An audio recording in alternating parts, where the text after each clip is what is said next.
Hello, everyone. We are here for another home gym roundtable. I think it's been a few months. We have quite a large group, some interesting topics. I'll just start off by asking everyone to maybe say who you are, and then how about, like, as a fun fact, we say the worst gym equipment purchase you've ever bought. I got that. Hey, so I'll go first. So I'm Scott. I'm with the Far Outpost, and I'm based in Indianapolis, so close to Jake.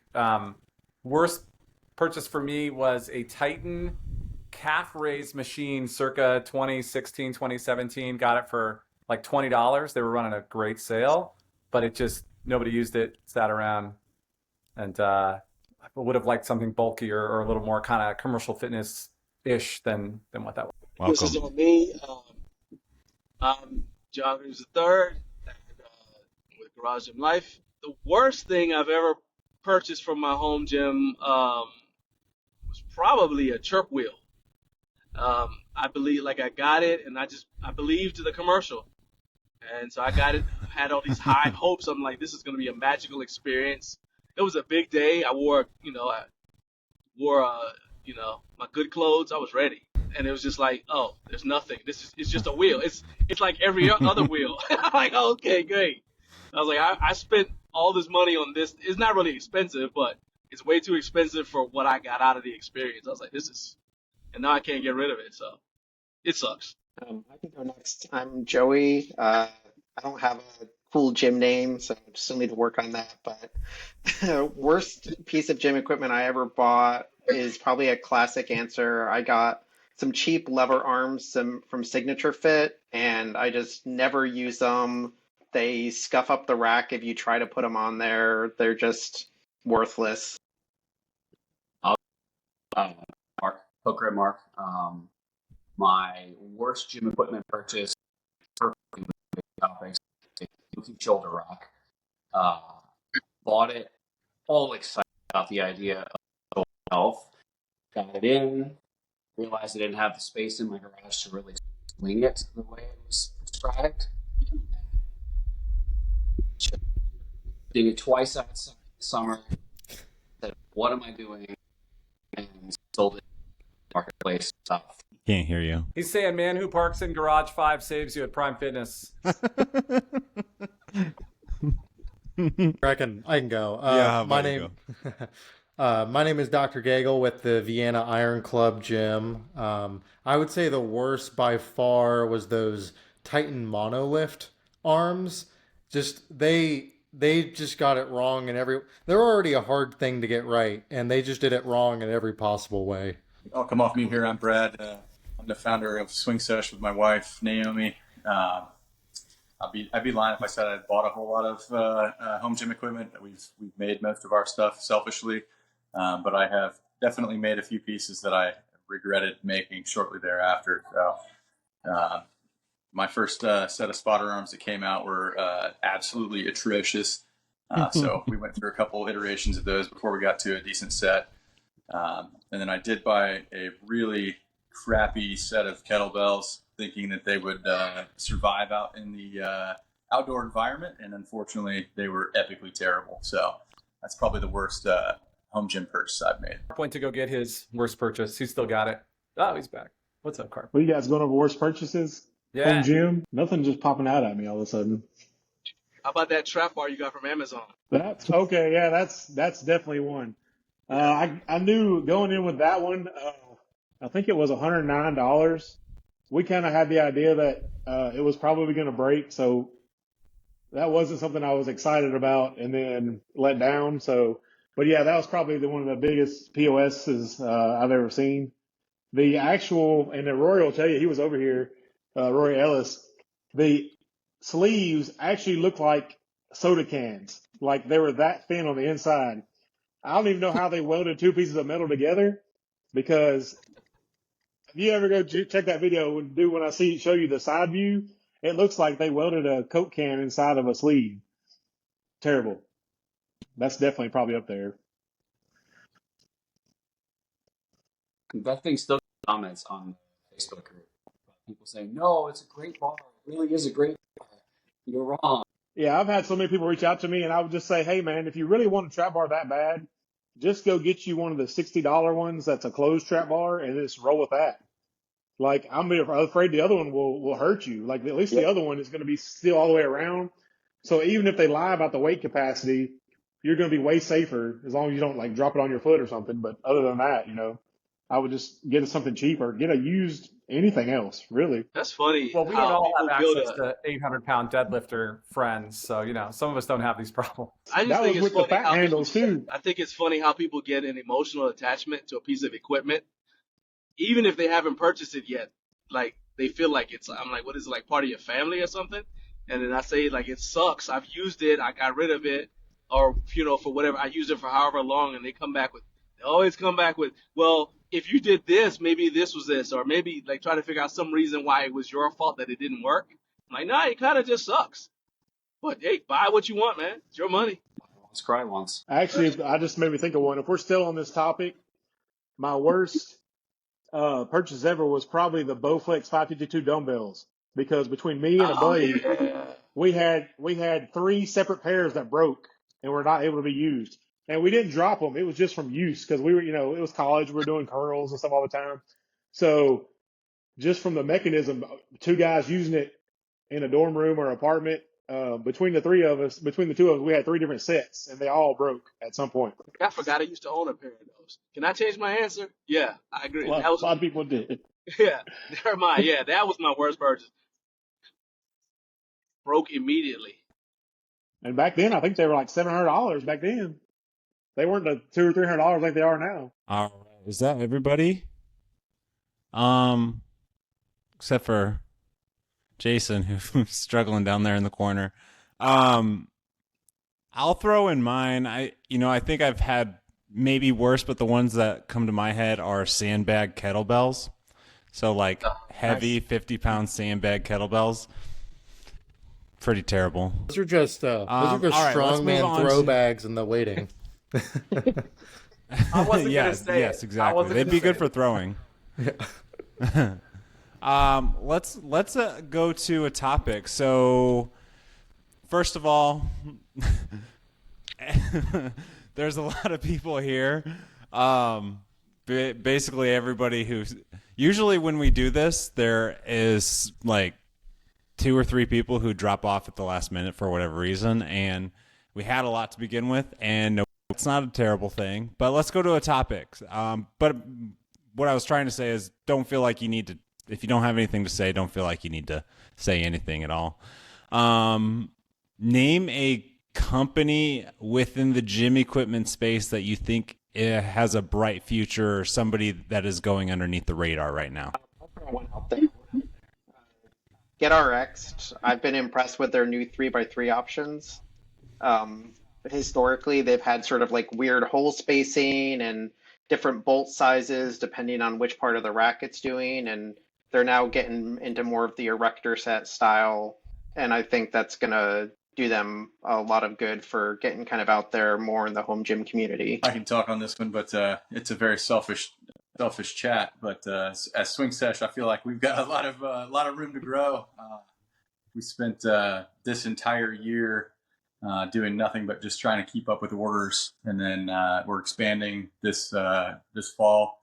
I'm actually going out to jump into our new industrial space. We basically quadrupled in size, and then we're getting ready for next year now. So I think we have a ton of runway in front of us, and I'm really excited just to see what we can do and bring to not only the home gym community, but a lot of the folks out there that don't even know they need to be a part of this community. And I think that's going to be pretty cool to start absorbing a lot of those, dads and moms that they know they want to and they'd like to, but they're not, hardcore, ready to just go, full steam into it. So I think we can really add quite a few people into the home gym community by our product just being at intermediate. So, like I said, slightly selfish, so I apologize. I mean, Brad, actually, your company was what I was thinking about, because I see the potential for you guys to expand into commercial spaces, specifically like like military bases. As they have like those fartlek courses. They have like the different stations and stuff on bases. I think that you guys have potential to be able to expand into stuff like that because I've seen it in other countries where they have parks that are set up specifically for you to be able to weight train. Like you go to the park and you lift weights there, right? And so I can see with some tweaks, you guys being able to do something similar here in different places, depending on what the accessibility is, or even being able to put something like in like subdivisions. Like they'll have like a subdivisions that have an HOA and they'll have like a clubhouse with some sort of weight room. Well, it'd be very easy to have something like what you guys have and have the equipment there for people to go and use it in a kind of a group environment. So I actually think that there's a ton of potential for Swing Sesh. Yeah, we actually just started getting a lot of sales from the RV and campground folks. Yeah. So lots of folks that are really interested in just having a space for people that are either transient or going out camping and just still want to be able to be active with their kids, play. But it Right. provides that double feature where it's not, you don't have to invest in a full gym, but you also don't have to just invest in a playground. And then you don't have to like necessarily pick between the two. So we've had a lot of interest from that community, as well as really looking to get something that serves that audience. And I think it also it helps with the demographic of your community. You have a more fit, a more healthy, potentially younger, but not younger, at least people that are more active in that community. And I think that's pretty enticing for a lot of HOAs. Yeah, I mean, the only thing is maybe the barbells, the squat rack part of it, but there's no rule that says that you have to have that on there. You have all the other applications on each Swing Sesh unit that I think are very, very attractive to anybody who sees it immediately. Well, I mean, I just think about the first time that you unveiled it at Home Gym Con and you couldn't keep the adults off of it because we all wanted to play on it. And I think that's when it sparked me like the potential. Yeah, I think we get that comment quite a bit that, Dad's going to be out there squatting and little Timmy's going to come take his knees out. And it's like, guys, like as a dad, it's your job to maintain safety number one.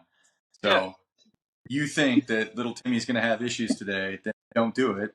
And maybe just go do some pull-ups and some air squats and go out by yourself later or in the morning. It's like, I've shot that meme out occasionally on people that make that comment on either one of our Instagram or something like that. But it's like a little Honda Civic towing a boat. Like, yes, you can put a hitch on those things, but you should not do that together.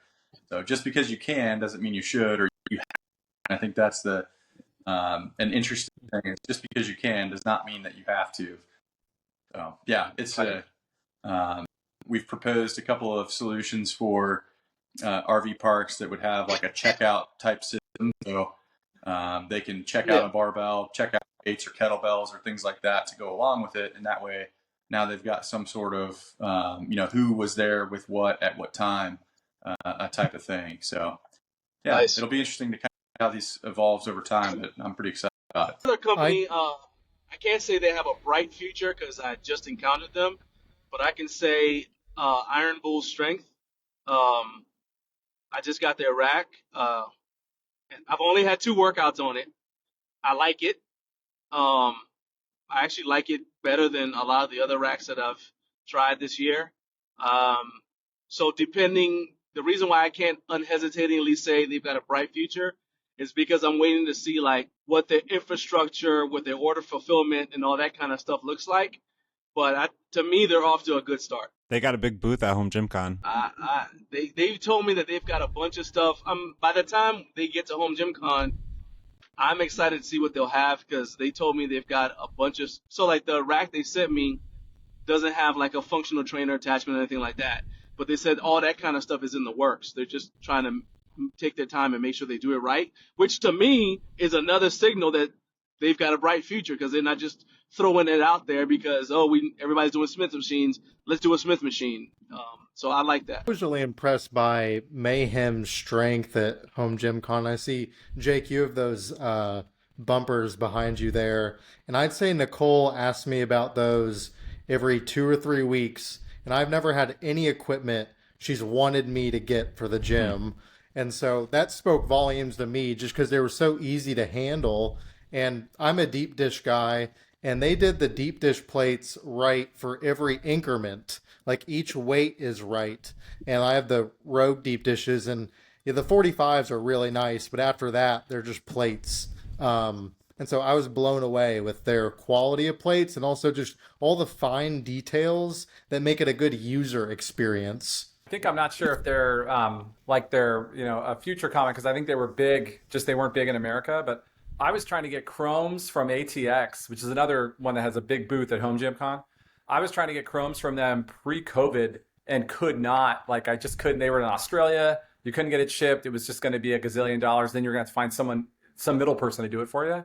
So I'm excited for them. I'm excited to see what they bring in June, right? And then excited to see how they do here in America with a distribution system that allows us to shop. But I think they were already big wherever they're from, right? So I'm not sure that it's like a bright future thing as much as a American market thing. It's a bright future for us. True. That just made me think of another company when you said the chrome, like you're talking about the chrome plates, like the comp Yeah. plates and stuff like that, is X-Master. I've seen them coming out with a lot of stuff. Yep. And I got a pair of their strongman plates. And I've had, or their wagon wheels or whatever you want to call them, but they call them the strongman plates. I've had the Rogue ones in the past, and I actually like these better. I think they're out of stock right now, but they're a really good price on them. I think they're around the $250 range. That's some of the best prices I've seen on some strongman or wagon wheels like that. So I've had them for several months. They seem quality to me, and I have one of their collars. That's one of their equipment I have. So if they come to Home Gym Con, I'd like to see some more of their stuff in person. I've seen some other guys like sharing their stuff, and it looks like quality. They have a lot of the chrome plates and the color plates and competition bumpers and stuff like that. It looks really good. One heck of a heavy mug too. They were. I'll be curious how y'all feel about like Anchor brings brings some heat with some of those attachments. Voltra also.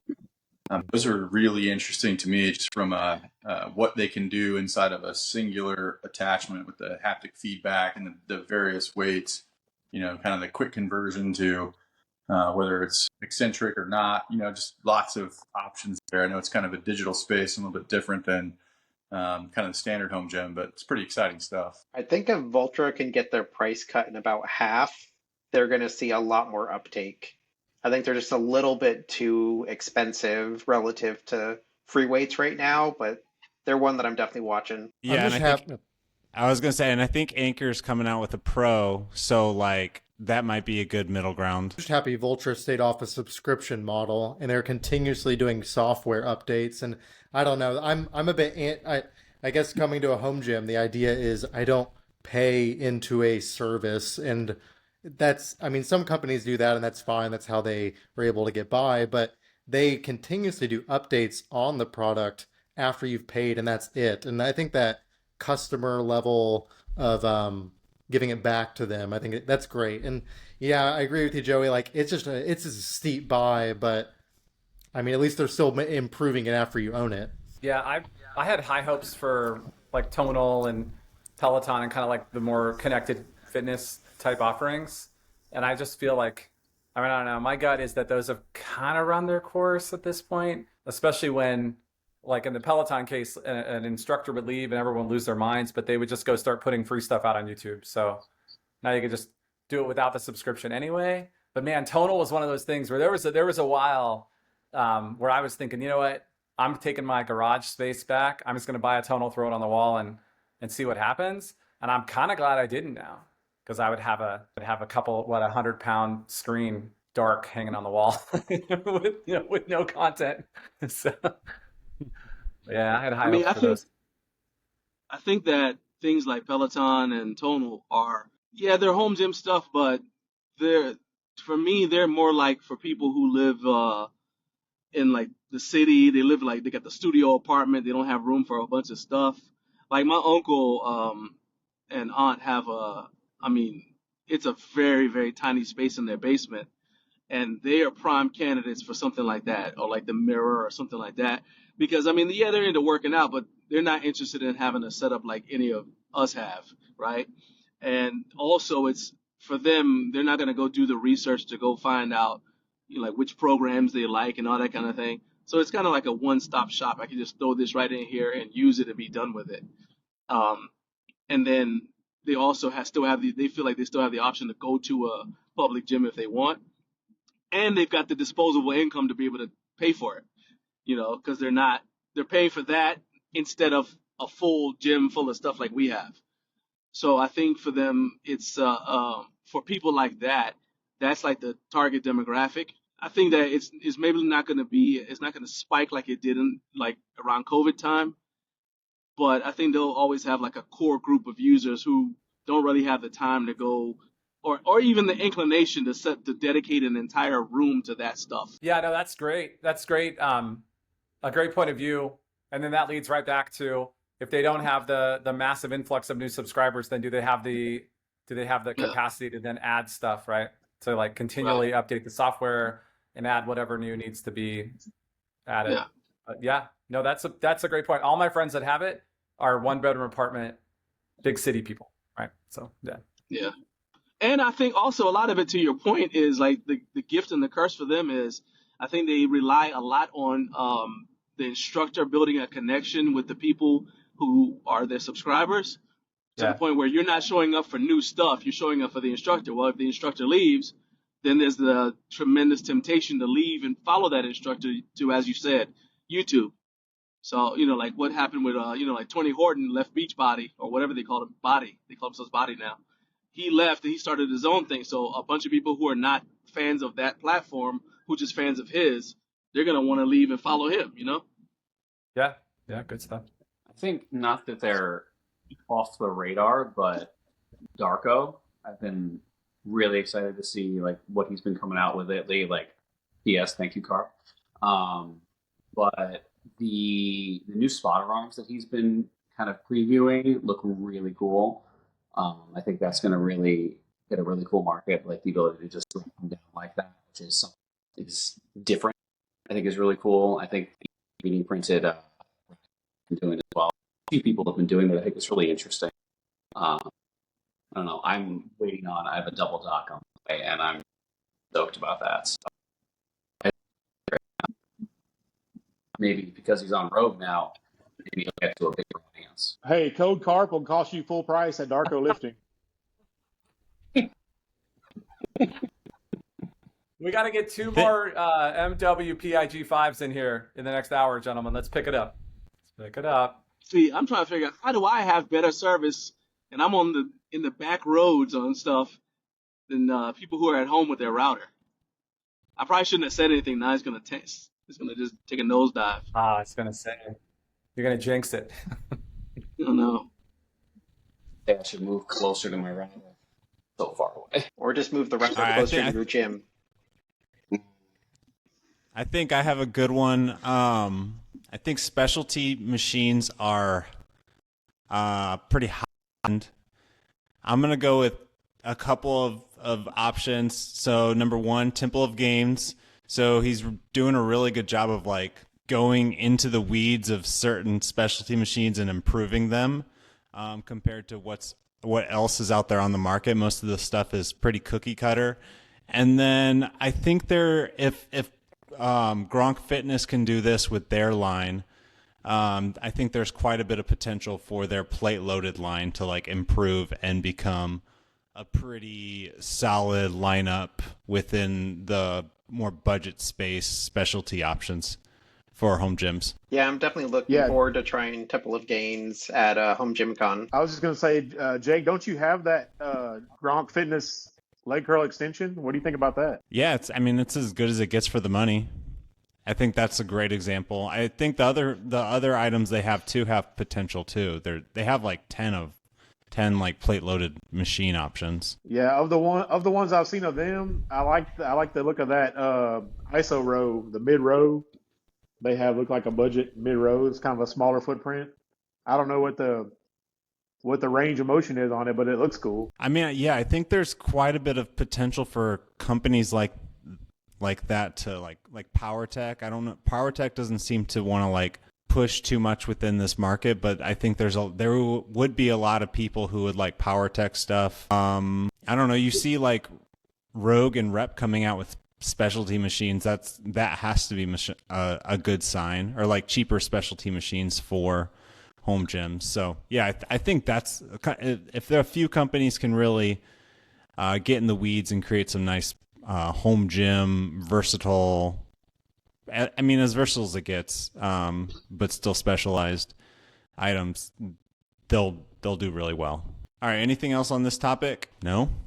Okay. All right. So let's move on to a new topic. So second topic revolves around Kabuki, who has had a ton of changes and turmoil, and Chris Duffin's no longer with the company. We recently polled the community and asked if they thought they were going to survive, basically. And 24% said yes. So about 3 out of 4 don't really think Kabuki's going to make it. Most likely, and not be around in a few years. I would guess that's what the sentiment was. Be curious to hear what you. Okay, I didn't hear the rest of your question, Jake. Oh, did I cut off? Yeah, you said that basic. I heard as far as you said Kabuki, 3 out of 4 think Kabuki won't survive, and then it cut off. Okay, so what do y'all think of that? Yeah. No, I think this is where I'm less educated than you all, right, in this space a little bit. Because last time we had a Kabuki question and Jake had me on, I got obliterated. So let's be nice. But I'll just say that I feel like I'm not going to buy from him again because it's Chris's company, and the reason I like the products is because of what Chris did and how he envisioned them and the thought he put behind them. And I have the Kabuki items that I'm going to have, and so we're good, right? But I don't think they're going anywhere because they're selling to 300 million people that don't know who Chris is. And if they have a bar at a good price or whatever, like they just sold out of the Transformer X, which I didn't even know they were launching, and I got an email like a week after they sold out, right? So not that I would have bought it, but it was funny to get an email a week later. So I just feel like as long as they do stuff like that and they're smart about how slowly they relaunch, what we love in this country is those kind of like those comeback stories, right? We love Rocky. We love someone that's down and out and has a scandal or gets canceled. And then, 6-8 months later, after being quiet for a little bit, boom. So I think that capitalism still works and the markets still go where they are. But hardcore people that were around before this, I don't know that we give them their money. Like Mark's getting ready to send me his shoulder rock. So, but other than that, It's funny. So I have 2 things about Kabuki. The first one is I agree that a lot of it was the name association with Chris Duffin. He had like a good jump start because of what he did in powerlifting, and then Mark Bell kind of gave him a push to put him over, and so and then he had like the real popular thing, whiskey and deadlifts, so like that was like really cool, and that was right around the time that donuts and deadlifts was getting kind of big, so he had like stuff that kind of captured people's imagination, but a lot of it was like cult of personality type stuff. And then, he sells the company, but I think that the reason why people still want to get his stuff is I don't know if they still have it, but they set up a relationship with the USPA and the IPL so that Kabuki bars were the official bars used by that federation. So at a minimum, everyone who is a meet director in that federation is going to want those bars, because that's what the federation mandates they use. And especially if you want to have a national or international level contest, which is where most of the money is if you're a meet director, because you're going to get the most athletes wanting to come to that. You have a national qualifier or something like that, you're going to have the most people paying for it. So then you trickle down. That means most of the athletes who are serious in that federation who want to qualify for stuff are going to want to train on the bars that they're going to compete on. And so, because it does matter, like the Kabuki deadlift bar has a different whip than other deadlift bars. And I watched when they launched them, I was there, and there were only 2 in existence, one on each platform. So they didn't even have one in the warm-up room. And so all these people who had trained for months for internationals come there, and their first time touching this bar is right then and there, and it threw everybody off on their opener. Well, immediately they sold a ton of bars that day because they had a Kabuki booth in the back, and they're like, all right, everybody wants a bar because this is never happening to me again. Because I paid all this money and I flew here. I'm not having my world record jeopardized because I didn't train with this bar.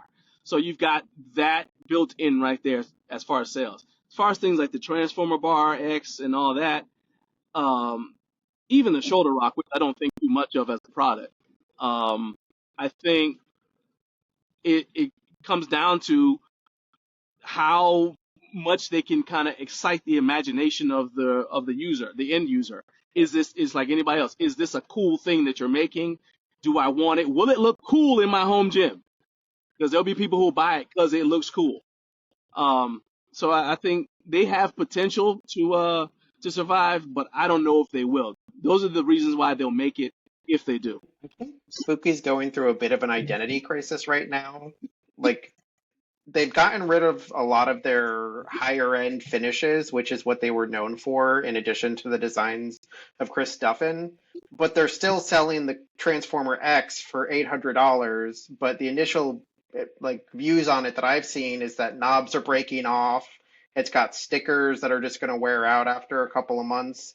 And so I think they really need to kind of pick their lane and decide, do they want to stay with that high end of the market, or do they want to go more mainstream and have bare steel or like black oxide, which they call black ice bars, and just price compete against Rogue and the other big barbell manufacturers? Right. Hey, Jake, I'm going to drop off for a second, go inside and connect with my desktop. Y'all, okay, he's gone. Yeah, y'all, I pulled my all-time high on a Kabuki deadlift bar, 212 pounds, and I didn't feel a difference in the whip.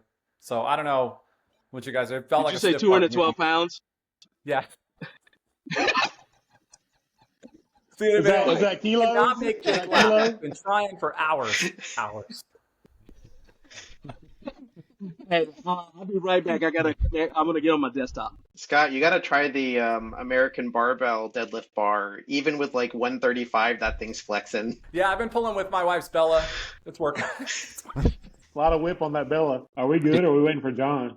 No, I think you can go. We're good. Was there anything else you wanted to say about Kabuki? Yeah, I was just going to say, it seems to me that like a lot like me, like Scott and some of you guys, maybe Joey, like guys that have been around for a while, bought these bars back when they were $600-$700, $800, even the new ones at $800. But the same bars we bought for $700 to $800 are now being sold for $400.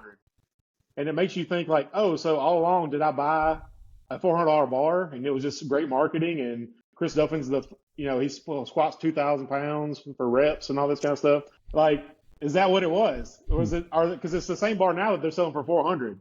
So were we just we're to believe that their manufacturing was that bad that also now they can chop it $300 and it's the same bar and it's a lesser quality. And back then they were selling like regular zinc and stuff for $600. Now they're selling black oxide. Right? Some people say those are comparable. I mean, they're not nickel. We know that, and they don't offer a stainless steel version. So that's what I was going to say. Like where John was talking about the powerlifting federations being in bed with Kabuki, that may be the case. But American Barbell has a real opportunity to jump in there now that they have the Chewy bar, which is an aggressive power bar, stainless steel. Everybody knows the quality is outstanding. And then now they have this new powerlifting bar. I mean, this deadlift bar, the El Padrino, which is the Godfather. If you guys didn't know, that's coming out soon. Some people on Discord already have it. But that bar is actual full specs of what Kabuki was supposed to be. When Kabuki sent their bar out to customers, it was 3 inches shorter than what they said the full specs were going to be. So they got it approved that this bar could go into powerlifting and be a used bar. They really just have to send some of those bars out to the powerlifting feds and say, hey, man, here, take this bar, use it in this next competition or whatever, and then let them adopt it that way. And they're going to see some all-time world records, I think, if they do that. Because if you guys have seen the deadliest lift, he's done over 1,000 pounds on it already, Jefferson style. 3 different ways. One of the companies I really like to support is Pioneer Leather, right? And he like everyone's always like, man, I want to use your stuff. I want to use your gear, right, in a contest, and he can't because like the entry, the amount of money he has to pay those federations to get the stamp, right, so that people can use it. Like, I don't think it's as easy as just sending out the bar and saying, give it a shot. I think American Barbell is going to have to cough up 6 figures, right, and then give the bars away free, like on top of it.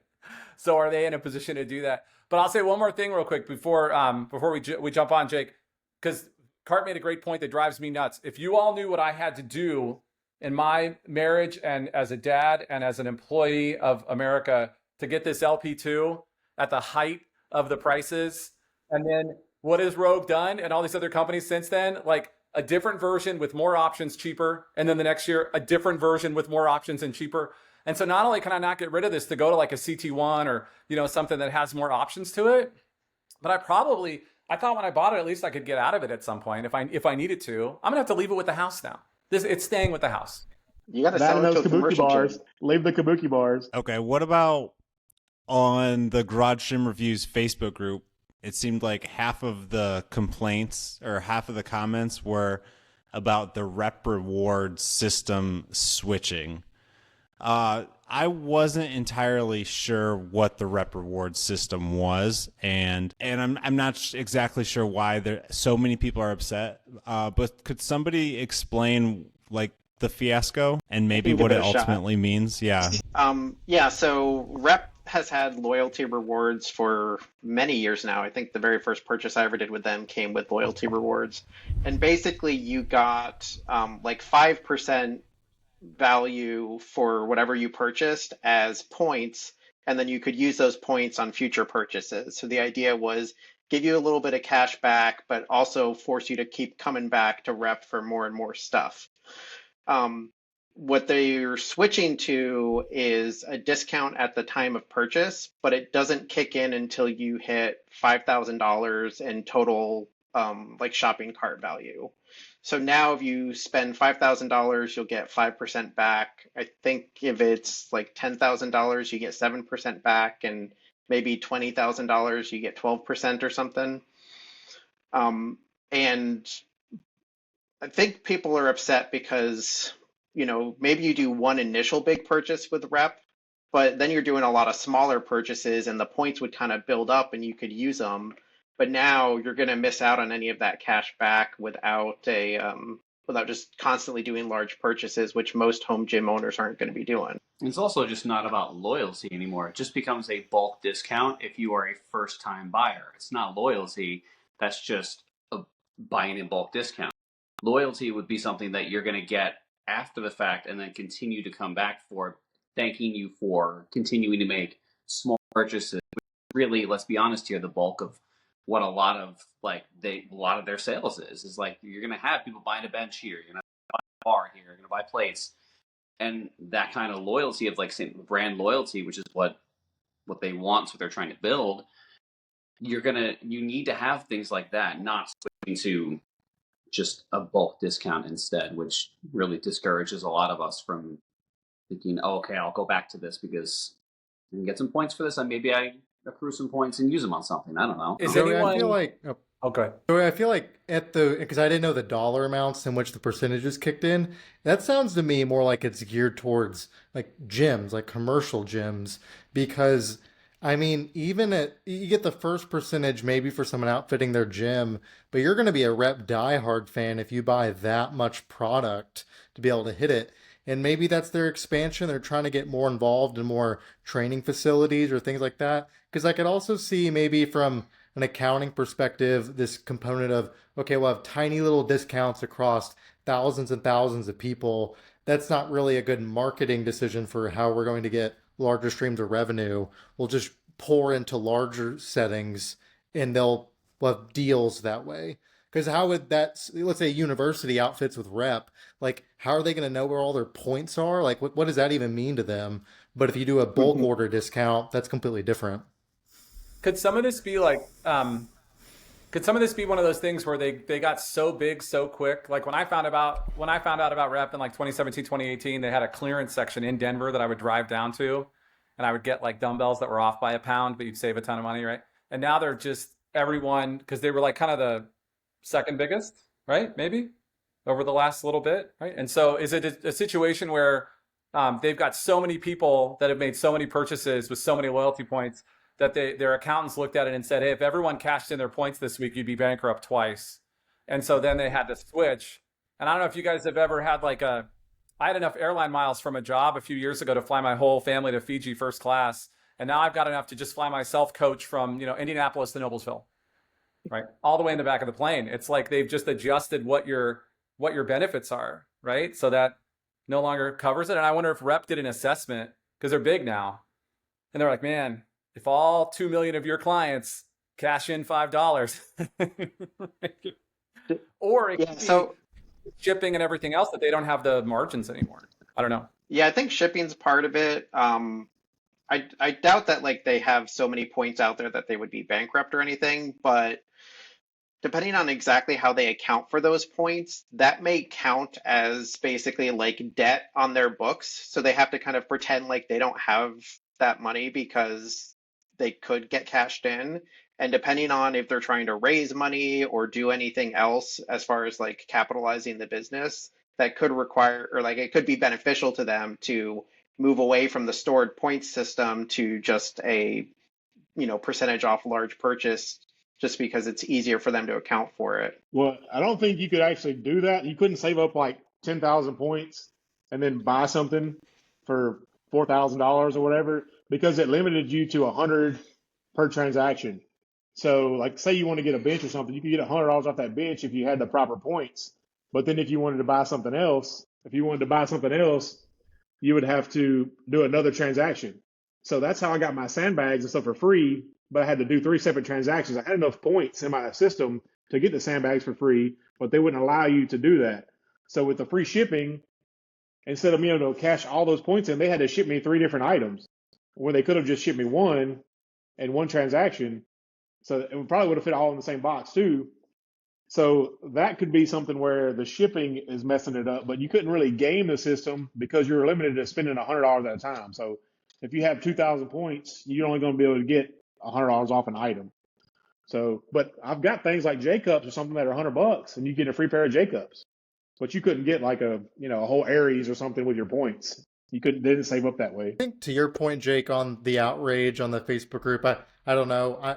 I'll be honest, I don't think I have a lot of rep equipment, but I don't know. It seems like that's the thing that's going to help keep them as competitive they are. I mean, hard to press to find the quality for the level of competition that they're doing at when it comes to pricing. I know they're driving Rogue down in price. Like it's a race between them two on these items.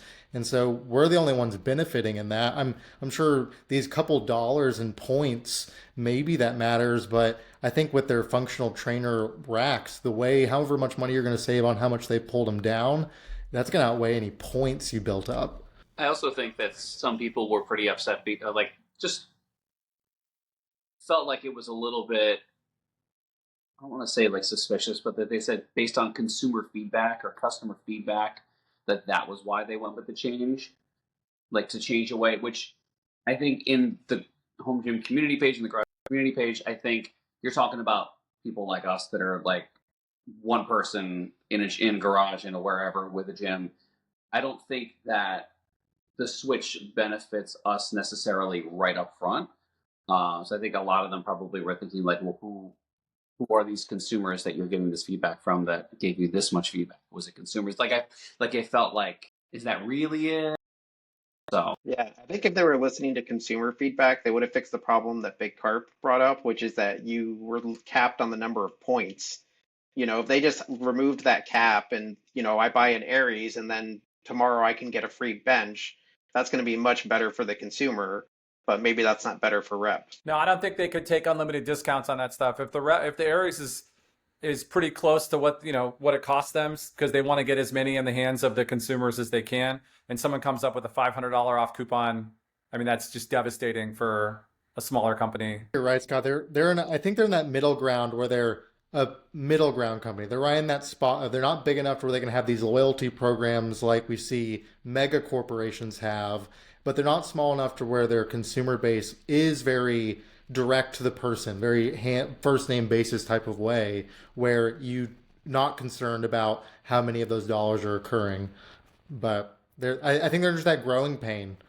One other thing I wanted to add, part of the sort of reason why people are upset is they removed the loyalty point tracker page when they announced all of this. So now the only way to see how many points you have is to add something to your cart, go to checkout, and then actually like get to the last stage to see how many points you have and what you can redeem.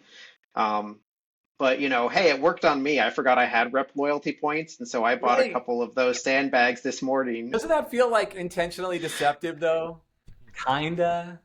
Like, Like they've been having a general communication issue lately. I'm a buyer of the Rep Pepins, and oh my gosh, like fine, whatever, I'll get them when I get them. But the email system for this on the level of communication has been terrible, and I'm seeing rumors now it's going to get delayed again with the current situation with shippings, and whatever that is. But tell me as soon as you know. They kind of like the day after they were supposed to ship were like, hey, these aren't really going to come out when we thought. And I'm wondering if this is just a residual effect of how they're communicating information to the consumer.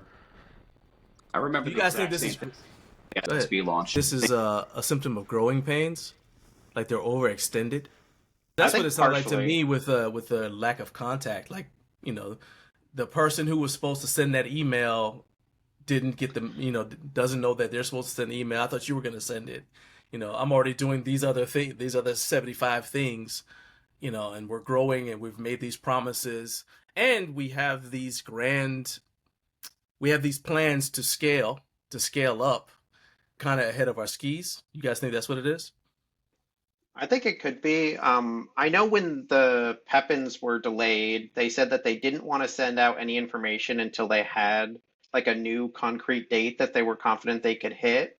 But in my opinion, once they knew it was going to slip, I would much rather be told, hey, we know it's going to slip. We don't know the new date yet, but we just want to make sure that you know as early as possible so that you're not, waiting until the day after they were supposed to ship to learn that, oh, now it's going to be December instead of October or whatever it was. and just as So, a response to John, yeah.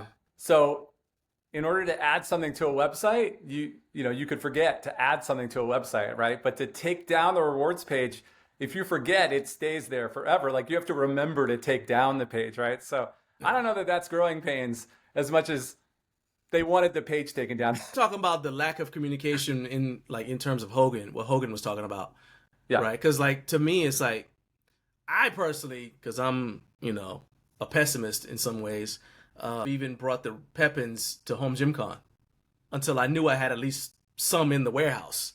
Because what happens if, well, what happened, right? So I'm like, I want to be able to touch them and know we can ship these out. Heck, we can sell some here.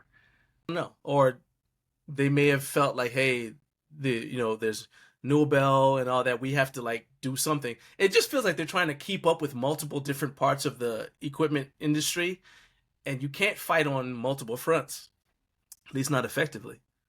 I think that's tough with the size that they are. Like the expectation of a brand like that is that you're right. They're available. Like I remember I also did a pre-order with Dial Motion on their cable system, and they're a pretty small business. So when they told me it was going to ship for several months, I'm like, well, of course. Like they just don't have the infrastructure. But Rep is a major foundational pillar in the home gym space. You would think that would be more figured out, but maybe they're not to the size that my just perception is. I don't know. One thing that this also brought up to me is the difference between an American manufacturer and someone that has to import from overseas. There were delays in shipping out the Rogue functional trainers, but they were on the order of like a couple weeks, maybe 1 month, I think, from when their like initial estimate was to when they shipped. And the Rep Aries 2.0, I think, was delayed by like 2 months. The Pepins, Rep Pepins were delayed by like 3 or 4 months. And I think part of that is, they send their specs out to the factory, but until they start getting samples in and actually can do quality control checks in their warehouses, they don't know that it's actually ready to go. Whereas with Rogue, they can just walk across the building to the functional trainer factory and say, hey, how is it looking? Okay, it's not looking good. Let's go send out an email to everybody and let them know it's going to be another couple weeks. Let me talk about the size of the Rep Fitness size, right? So when you look at them on Crunchbase, got 51 to 100 employees, right? Which sounds huge, but they're trying to compete with Rogue Fitness, which has between 1,000 and 5,000. You're punching above your weight class a little bit there. They were competing against Bells of Steel, and this can't be accurate because it shows it as only having 10 employees. But you know what I'm saying? I'm like, yeah, there's no way. But you know what I'm saying? It's like Rogue is a bigger company. So if you want to present yourself as being bigger than you are, then you're going to suffer some of the side effects when people expect you to perform like a company with 5,000 employees, Yeah, to that point, having been at all three, so when I was in Denver with Rep, they had about 20 people in the office running all of it, like answering emails, doing customer service, all that kind of stuff. And I don't know, when they went to Pennsylvania first and now they're in California, I don't know if that means they tripled, right? They kept 20 at each place. I know corporate's still in Denver.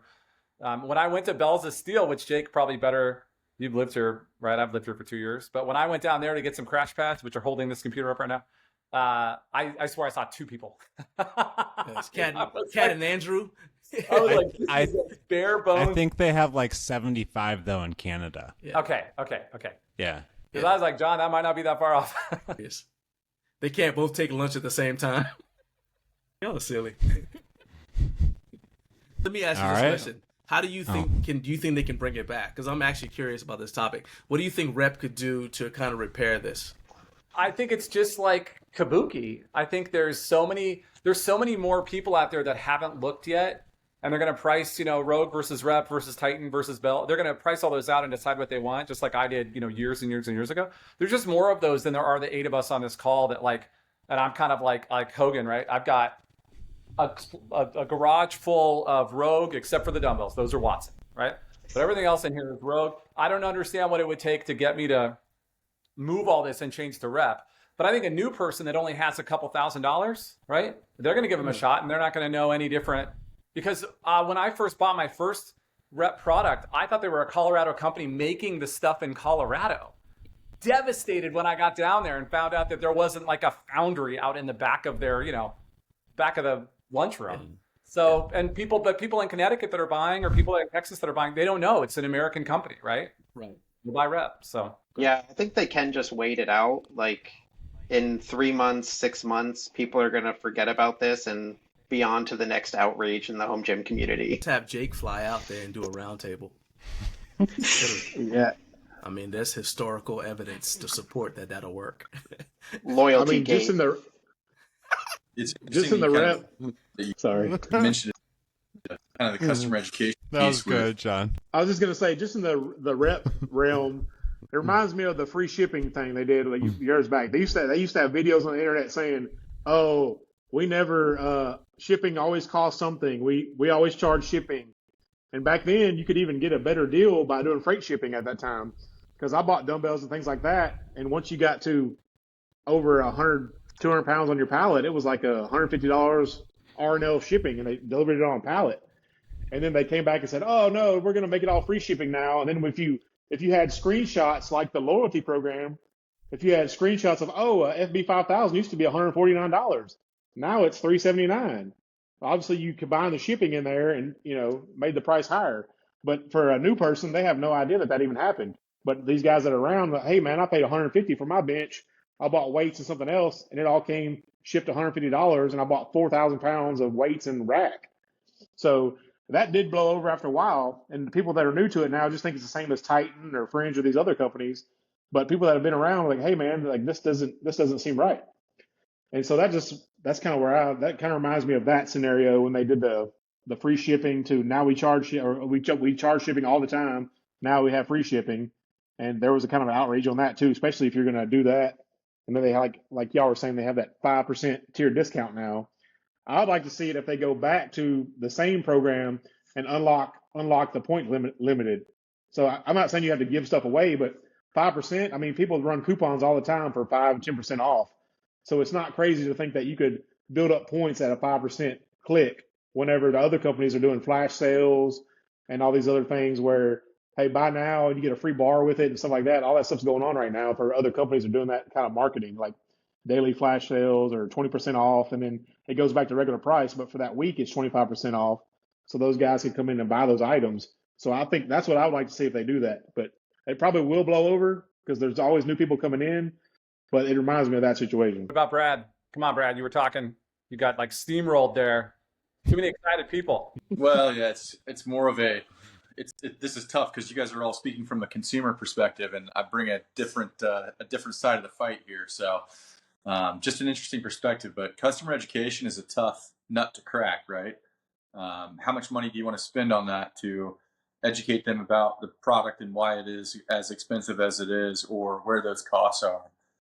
We've adopted a little bit different philosophy, mostly because we're a small business, and between the wife and I, we're juggling 20, 30 plates, trying to keep them all spinning at the same time, and trying to tap a discount was just, we are going to spend more time and money trying to figure out when and how long to run those, matching them to inventories, matching them to timing, and then can we predict how many customers we diverted from buying in X month to now Y month.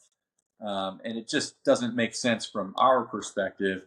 And I just wanted to make it a simplified buying process. If you come to our site, you buy it, it's this price. If you're a first responder, there's a discount. And that's what we try to keep it at. It's just a super simple piece, but it's interesting to hear y'all talking just from a, how much I call it the Amazon world, but it's the, how many little discounts can we hide out there and actually still entice a customer to come and buy?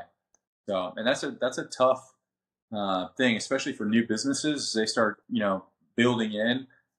You're running batch production, and as you're new and running batch, like you don't have the margins to cut in discounts like that. So you're either going to take a loss to get product out, or you got to do something clever to figure it out. So just kind of interesting hearing y'all talk about it. The thing, though, Brad, is my perspective. I love rep stuff. Okay, I recommend it. I've got the AB 5200 downstairs, the first one. Still love it. The thing about the cost of rep equipment that gets me is I'm aware that their overruns end up on Alibaba for next to nothing. And so it's like, look at this markup. How much of this, I realize that you have to make enough money to stay in business, but how much of this markup is really necessary? Like I said, all I got to do is wait long enough and be willing to trust Alibaba, and I get the same thing, when you told the factory, hey, you made too much, and the factory's not going to eat that cost. So then in China, they go and throw all that stuff on Alibaba, and I could just buy it right there and just figure out how to get it in the country. So I think that's the downside that they face. I think they're right. already going to, You're way oversimplifying an extremely complex problem. So when I'm doing what a consumer would do. Yeah, but which goes back to consumer education. Alibaba, when they pay for their storage fee is based on Chinese storage prices. It's based on all of the the workers that are going to move it from the factory to the storage. It's at a cheaper price. Right. So after you've paid that tariff on the import, whatever that is, your duties and fees, it's going to bring that price up to, I would say, a comparable price. You can probably still beat it if you want to do that. But now, once it's in country, it's an American touching that product. It's American storage prices. It's, dollar per square foot. What's it going to be? How long do we sit on this product? And that's what's going to entice them to either run a discount, get the product moving, or, vice versa. Hey, this is a hot seller. Let's order more. And let's either leave the price or ramp the price because we have a supply-demand problem. So it's just interesting to hear you talk about it. One thing on the running discounts by the different companies, the companies that run discounts like all the time, you just kind of learn to never pay full price. I'm never going to pay full price for Titan. I'm never going to pay full price for Bells of Steel because I know that there's going to be a sale. There's going to be a markdown. There's going to be, Black Friday or whatever is coming up. Versus, at least with Rep, the max I've ever seen them discount anything in the last couple of years is 10%. And so when people jump on like the Facebook group and say, "Oh, should I wait for Black Friday for rep?" And I say, "Well, you're going to save 10%. Like that's the maximum you're going to save. If it's worth it to you to save that 10%, go ahead and wait. But if over the life that you're going to have that bench or whatever you're looking at, it's only like, $3 a year that you're saving effectively, might as well buy it now and start enjoying it than saving a few dollars." Yeah, it's a different climate with the availability now too, right? Like now it's like, yeah, it's worth 10% to wait because it's not sold out constantly like it was the last couple of years where you didn't really care what you paid. And then, yeah, 2 weeks, I will never buy anything in October again because I bought so much stuff in October because it was going to sell out. And then in November, I get the email that's like, save 20% or save 15%. And I'm just like, never again. And then to Brad's point, and John and Joey both did this to me. I asked customer education. I asked the 101 level question on gift card finance allocation, and they both gave, college capstone level answers. So thank you. I don't understand them. I'm going to watch this back. And don't forget MW Pig 5 at Prime Fitness. Yeah, customer education is difficult. Days at the flags you plant. I will never buy in October again. Noted. Did you write that down, Brad? Because Time to run a big October sale.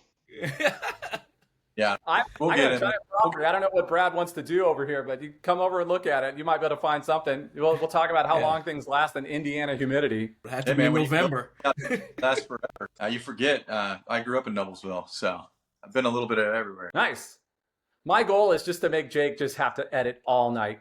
Just all night long, this guy. Jake's just going to make a super cut of all of Scott's cut ups. Yeah. No, it'll be okay. I'm not sure how it'll end up if I'm like frozen half the time or what, but it was usually like halfway during someone was talking and then it got cut and then I usually caught the end of it and I still knew what was going on. So it wasn't too bad. I mean, So we what were you're saying solid. is, Made his comment about, not jinxing, anti-jinxing. I would just like to point out again, my internet was great. I'm driving, like literally, there's like cows to my right, and I was like, how do I have better internet than y'all? I don't understand this. My entire car I is don't an know. antenna. That's hilarious. I don't know. We'll see. We'll see how this turns out. But anything else or should we call it? I was just gonna say on the rep, has anyone bought any of their boneyard stuff? Because that's one thing that they do have now where it's maybe a way to get rid of stuff or whatever is through that boneyard or whatever they're calling it now. It's basically like like Rogue's Boneyard. They may have a different name for it, but They it's used to have, blemished or something bars.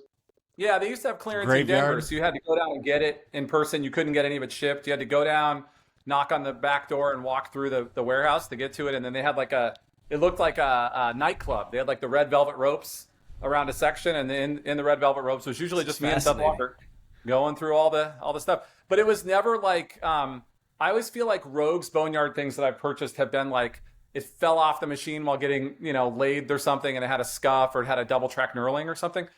Reps years ago when we were there, it was always like it had shipped in off weight. It's like a 95-pound kettlebell that weighed 87.5 pounds, or something like that. Dumbbells, like a 50-pound pair of dumbbells, but one was 52 and one was 47. Something like that. It wasn't like blemished stuff. It was like mismanufactured stuff that still got sent over, and they didn't want to send it to someone as new, so they just threw it back there. And if you were willing to, mark the side of it and live with an off weight, you could save. And it wasn't much. It was like 5-10%.